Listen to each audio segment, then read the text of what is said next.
जिस तरह के कनाडा के हालात दिख रहे हैं उससे लगता है कि ये मामला इतनी जल्दी तो ठंडा होने से रहा। वैसे भी जो एक्शन जस्टिन ट्रूडो लेने की फिराक में थे अब भारत ने ही ले लिए हैं। तो वहीं बांग्लादेश में अब चीन ने नेपाल वाला कांड कर दिया है, जिसने बांग्लादेश की टूटी कमर को और तोड़ के रख दिया है। ये तो आप जानते होंगे, चीन किसी भी देश में घुसने का मौका ढूंढता है। नेपाल को ही ले लें, जहां उसने मिलियंस ऑफ डॉलर खर्च करके इंटरनेशनल एयरपोर्ट्स बनाए हैं जो आज की तारीख में हवाई जहाज को ही तरस चुके हैं। मतलब वहां से कोई बड़ी उड़ान नहीं हो रही है, जिसका मतलब नेपाल को इससे बड़ा घाटा होने में लगा है। और ठीक वैसा ही चीन बांग्लादेश में कर चुका है, जिसका बॉम्ब अब जाकर फटा है। दरअसल पद्मा ब्रिज, जो बांग्लादेश का सबसे बड़ा रिवर ब्रिज है, अब वो एक गंभीर आर्थिक संकट का प्रतीक बन चुका है। खास बात तो ये देखिए, आज से ठीक 2 साल पहले की बात है, इसे एक बड़े सक्सेसफुल प्रोजेक्ट के रूप में सामने रखा गया था, जो कि बांग्लादेश की अर्थव्यवस्था के लिए एक बड़ा जैकपॉट साबित होता। लेकिन ये सब कहने की बात थी, जैसा चीन हर प्रोजेक्ट में करता है। अब ये पुल बांग्लादेश में आर्थिक समस्याओं की एक बड़ी जड़ बन चुका है। जहां बांग्लादेश में टेक्सटाइल इंडस्ट्री का रोना खत्म नहीं हुआ था कि अब इस पुल ने हाथ खड़े कर दिए हैं। खास बात तो ये देखिए, पद्मा पुल का निर्माण चीनियों की मदद से ही हुआ है और इसे एक सेल्फ फाइनेंसिंग प्रोजेक्ट के रूप में डिजाइन किया गया था। मतलब ये हुआ कि इसका मुख्य उद्देश्य था कि ये अपनी लागत को खुद ही कवर कर लेता और बांग्लादेश की जीडीपी को बढ़ने में मदद करता।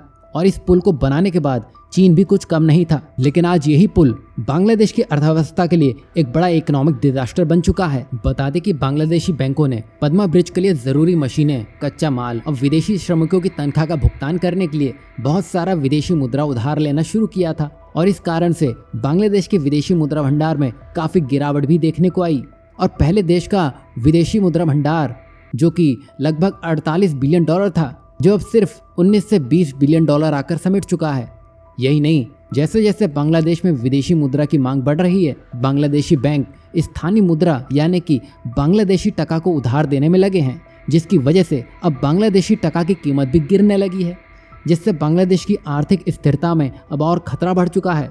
यही नहीं, बांग्लादेश में इन्फ्लेशन अब तेजी से बढ़ रहा है। मतलब आप शुरू से देखिए, जहां बांग्लादेश में राजनीतिक संकट, फिर टेक्सटाइल का संकट और अब ये नया संकट दस्तक दे चुका है। वहीं बांग्लादेश की हालत इतनी बुरी हो चुकी है कि भ्रष्टाचार के चलते वर्ल्ड बैंक ने बांग्लादेश को लोन देने से ही मना कर दिया।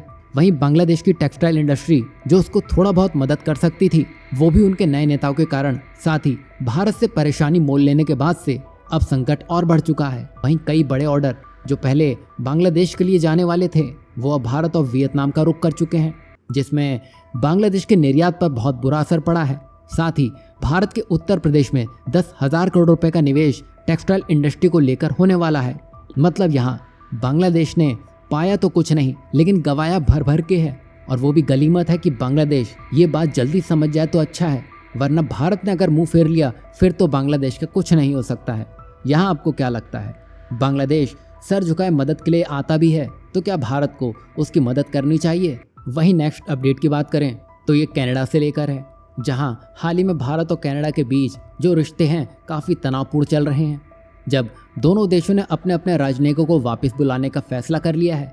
यही नहीं, इसके बाद कनाडा ने अपने सहयोगी देशों खासकर 5 आर्स के साथ मिलकर भारत पर प्रतिबंध लगाने की धमकी दे दी है। तो वहीं जब ये सब हो रहा था तब भारत के विदेश मंत्री पाकिस्तान में SCO की समिट अटेंड कर रहे थे, और जब एस जयशंकर ने भारत वापसी की है तो उन्होंने कनाडा को स्पष्ट और दृढ़ता से जवाब दे दिया है। उन्होंने कह दिया है कि अगर कनाडा रिश्ते तोड़ना चाहता है तो भारत भी इसके लिए पूरी तरह से तैयार है। यही नहीं, भारत और कनाडा के बीच में एक बड़ी डिफेंस डील होनी थी, जिसको भारत ने रोक दिया है। दरअसल भारत की सेना ने स्ट्राइकर आर्म व्हीकल खरीदने की इच्छा जताई थी, और यह व्हीकल कनाडा की company general dynamics land system द्वारा बनाया गया है, और अमेरिकी सेना भी इसका इस्तेमाल करती है, जिससे भारत लद्दाख में तैनात करके चीन को बड़ा जवाब देता। साथ ही कनाडा भी इस डील को लेकर काफी उत्साहित दिख रहा था, लेकिन भारत ने अपने एक्शन से साफ बता दिया है कि बस अब और नहीं, अगर अमेरिका ने लिया है तो हम भी लेंगे, तो ये आपकी गलतफहमी है।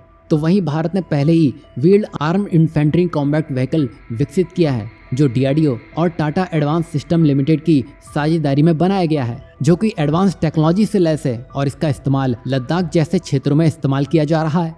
कुल मिलाकर भारत अब केवल अपने देश में ही नहीं बल्कि अन्य देशों को भी ऐसे व्हीकल का निर्यात कर रहा है। और हाल ही में उदाहरण के लिए आप देख सकते हैं, मोरक्को ने टाटा से इसी समझौते के लिए बातचीत की है और भारत वहां एक प्लांट भी स्थापित करेगा। इससे अफ्रीकी बाजार में मांग को पूरा करने में भारत को मदद मिलेगी। मतलब यहाँ कनाडा ने एक काम अच्छा किया है। इससे भारत के आत्मनिर्भर अभियान को मजबूती मिलेगी, क्योंकि जब ठोकर लगती है तभी भारत के कदम चलते हैं। मतलब भारत को यहाँ एक तरह से फायदा ही हो रहा है, जो शायद कनाडा के लिए एक बड़ा आर्थिक झटका होगा। यहाँ आपको क्या लगता है, भारत ने जो कनाडा को झटके देने की शुरुआत की है, तो क्या वो बस शुरुआत भर है, या भारत ने कनाडा के लिए इससे भी बड़ा कुछ सोच के रखा है?